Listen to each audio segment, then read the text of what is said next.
Bonjour, je m'appelle Florence Gabé, je suis vice-présidente de l'Institut Robert Schuman pour l'Europe, qui est une ONG dotée du statut participatif au Conseil de l'Europe, et je participe à la commission droits de l'homme, lutte contre la très grande pauvreté. En parallèle, je m'occupe des relations extérieures de l'Agence d'information d'Afrique centrale, qui est l'un des plus gros groupes de presse d'Afrique centrale.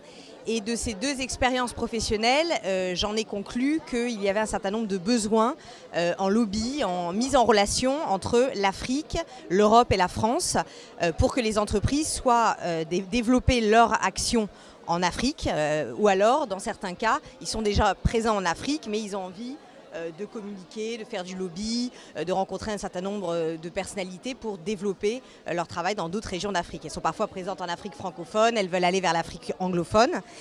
Donc mon entreprise s'appelle Ezomen Consulting, je l'ai créée en janvier 2013. C'est mon mari qui est philosophe qui m'a trouvé le nom, puisque Ezomen, ça vient des Oménones, qui veut dire être en devenir. Voilà. Donc je crois qu'on est toujours en devenir.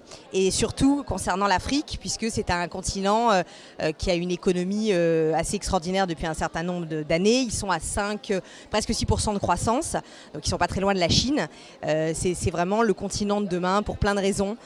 Et on a une carte à jouer en France, puisque nous avons ce lien, surtout avec l'Afrique francophone. C'est l'Afrique avec laquelle je travaille beaucoup, ce qu'on appelle l'Afrique subsaharienne, la région des Grands Lacs, ou encore le bassin du Congo.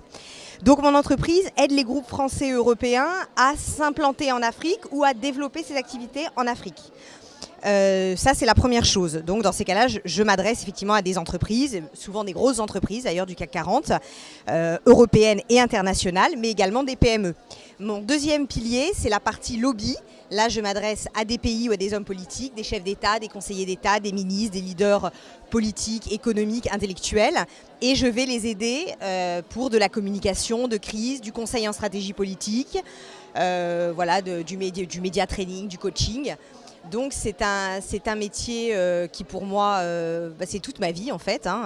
Je me lève le matin, j'ai pas l'impression de travailler, j'ai l'impression de faire quelque chose d'utile pour mon pays d'abord, parce que je crois que le lien avec l'Afrique, enfin le lien Europe-Méditerranée est un lien extrêmement important, qui a été un petit peu mis de côté parce qu'on a une histoire extrêmement douloureuse due à la colonisation avec ces pays-là, donc c'est souvent pointé du doigt, mais en réalité on a ce lien et historique qui est très fort. J'ai l'occasion parfois d'aller à Brazzaville, qui était la capitale de la France libre pour le général de Gaulle, donc il y a quand même une histoire qui est très très importante dans cette région avec la France. Il y a également le lien de la francophonie, et la francophonie c'est le lien aussi économique, c'est pas juste le fait de parler français, c'est le fait qu'effectivement on va dans un pays et on va pouvoir faire du business parce qu'on parle la même langue, on a les mêmes codes.